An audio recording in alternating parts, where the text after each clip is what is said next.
waaw Babacar le président Thierno Alassane Sall ci politique éducative am dafa nekk di jàppale li nga xam ne mooy l'éducation d'une manière générale boo xoolee geste bi ñu def tey fii ci école Modou Kane am na yeneen yu ko jiitu woon tey lu ci mel ni les élèves qui font la terminale fii ci région bu Thiès. Thierno doon na leen defal ay cours de renforcement gratuite boo xoolee les résultats du bac cette année bokk na ci li ko impacté ba ñu am defe naa ay taux de réussite yu toll ci 80% et même sur le plan national doon nañu def des cours en ligne pour éventuellement ñi nga xam ne ñu ngi def le bac mën di profiter ci cours de renforcement yooyu.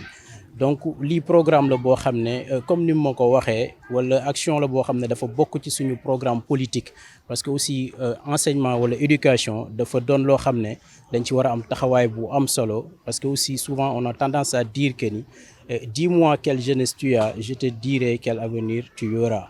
donc cette jeunesse là su fekkee dañ leen a former mettre leen dans des conditions idoines yu war a mën a tax ñoom ñu jàng suba dana doon loo xam ne Sénégal moo ci gis boppam bu baax a baax loolu mooy sabab bi tey ba ñu ñëw fii ci Modou Kane joxe fii don de fourniture scolaire mu doon kit yoo xam ne mu ngi toll ci 1200 kits pour toute l'école.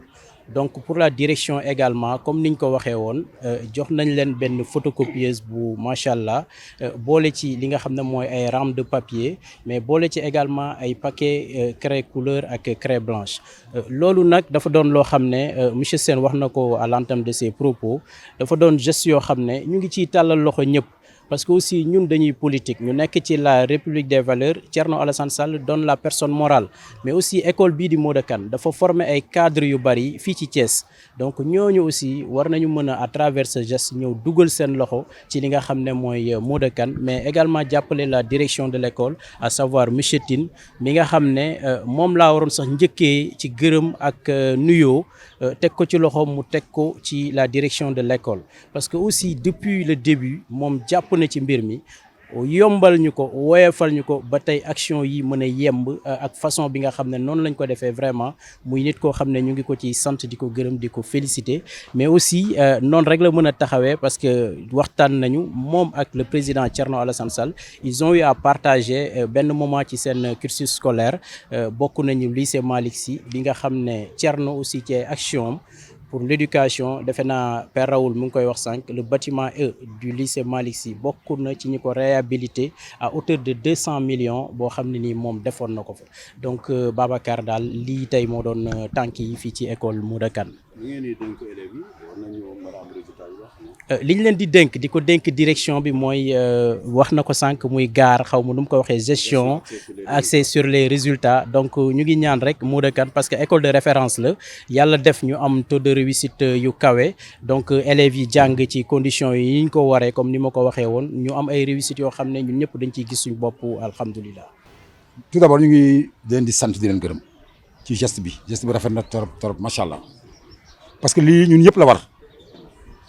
Tout citoyen doit pouvoir aider la communauté et Alassane bi mu ko comprendre vraiment xam nañ ni kii ci boppam lu ko soxal mooy communauté bi. ku jàppale école yi jàpp ngeen ne waajur yi la. waaw ku jàppale xale yi rek ñun nga jàppale donc ñu ngi koy sant bu baax di ko gërëm ak équipe am parce que moom donc mënul def dara donc il travaille avec une équipe.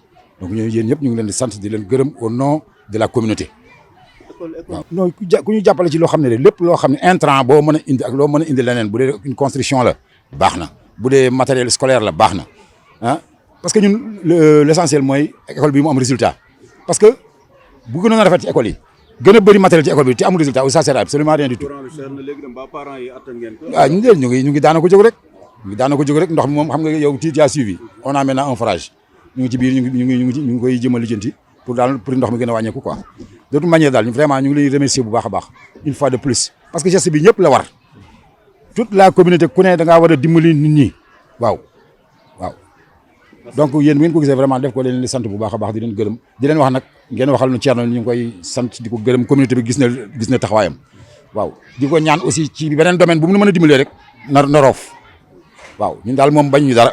waaw di leen sant di leen gërëm yéen ñëpp merci beaucoup. waaw jàngat biñ ci am tey jii moom mooy jàngatu contentement kontaan ci li mu def parce que nag c'est pas donné à tout le monde comme ni ñu koy waxee école bi ñi fi jaar bari na mais ñi nemmeeku école aussi bari wuñu su bokkee ci ñi nemmeeku école du ñu mën lu dul sant ka wax ko ne ko li mu def maanaam yàlla na ko ci yàlla jàppale ci yoon bi mu jël yàlla na ko yàlla taxaw li gën ci moom ëllëg yàlla na ko yàlla defal vraiment kontaan nañ ci moom communauté bi kontaan nañ ci équipe pédagogique bi ñëpp daal kontaan nañ ci li mu def. junni xale ak ñaar téeméer ku ne tey ñu jox la kit scolaire mais surtout matériel bi nga xam ne yéen direction da ngeen koy soxla. voilà tey ku gis xale yi bu ñu wàccee ak li ñuy kontaanee ñoom ay relais lañu incha allah comme disait monsieur Sall tantôt daf doon wax waxu parrainage ma ne ko déjà élèves yi dinañ leen parrainer dinañ leen jàppale ci parrainage parce que élève bu wàcc tey yóbbu kit scolaire ne Thierno Alassane Sall avec la République des valeurs moo fa indi lii may ñu ko vraiment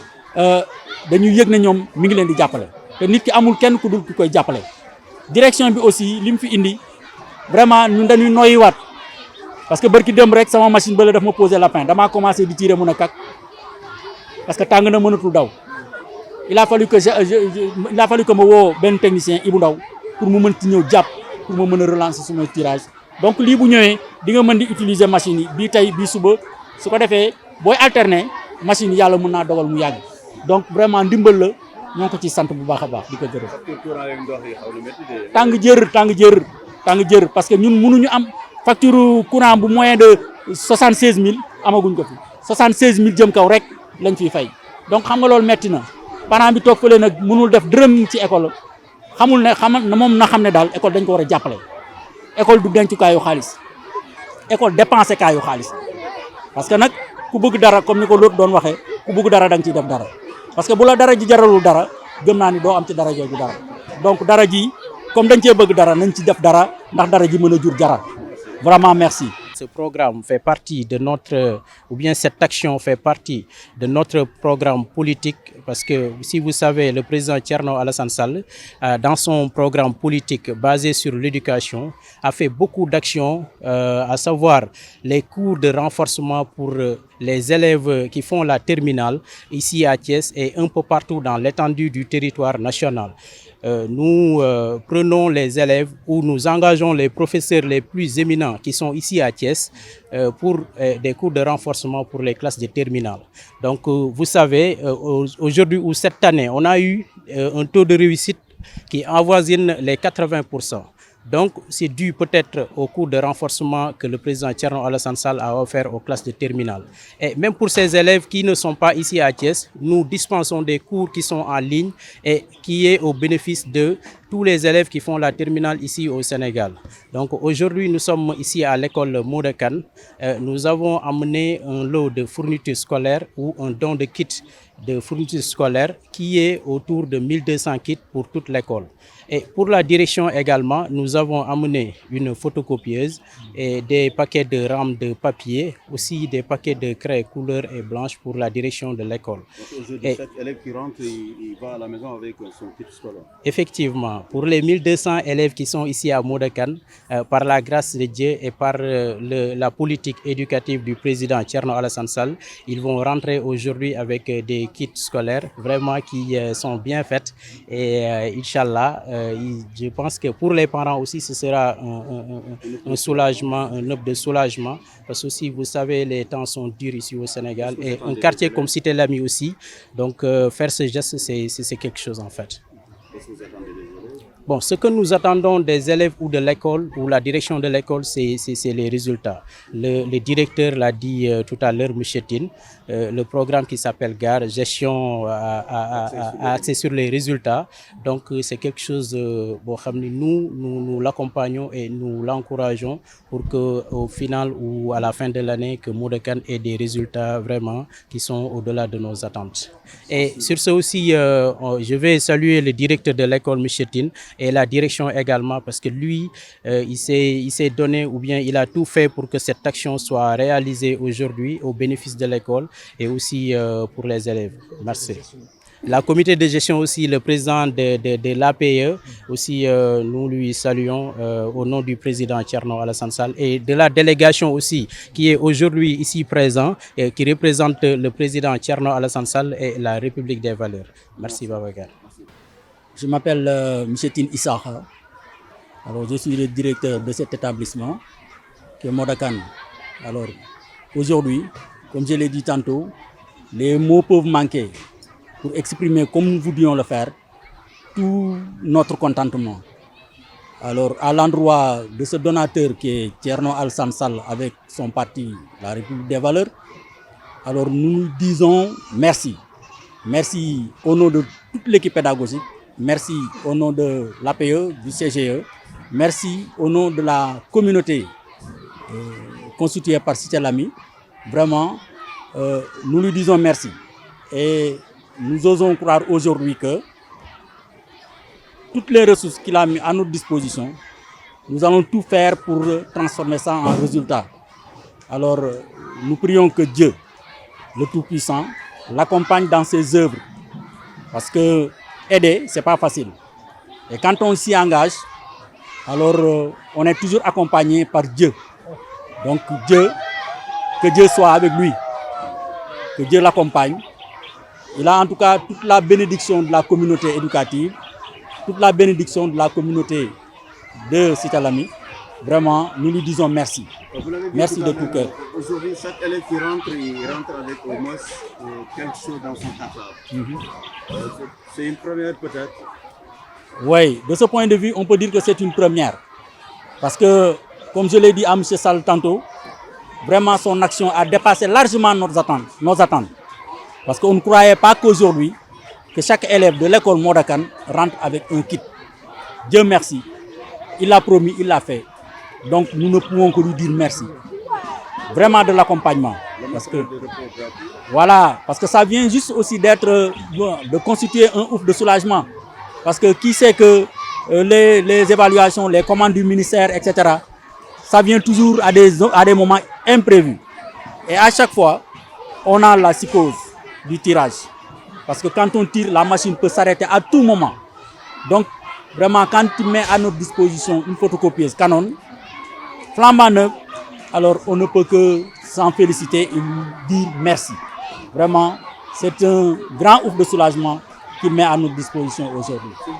Que dire des anciens élèves qui vont que quand même on parle de l'école de la communauté, les parents s'activent, mais à côté il y a la problématique de l'électricité, mais surtout de l'eau. Donc, demandez encore une fois à la communauté, aux parents, de s'y mettre. Parce que tout le monde sait que l'électricité coûte cher. Et ce matin même, on nous a amené une facture très brûlante, n'est-ce pas? Et on est obligé d'honorer, sinon la société là risque de couper le courant. Donc, il faut qu'ils mettent leurs moyens. Ne serait-ce qu'au point de vue de contribution volontaire, n'est-ce pas? Parce que quand on envoie son enfant à l'école, c'est pour vraiment que l'enfant là puisse réussir dans la vie. Et cette réussite-là passe toujours par un investissement. Parce que l'enfant est un investissement. Donc il faut qu'ils acceptent de mettre les moyens, d'accompagner la direction, d'accompagner le CGE, d'accompagner l'équipe pédagogique, vraiment pour qu'ensemble, que nous puissions réussir notre pari, qui est juste faire de bons résultats. Voilà.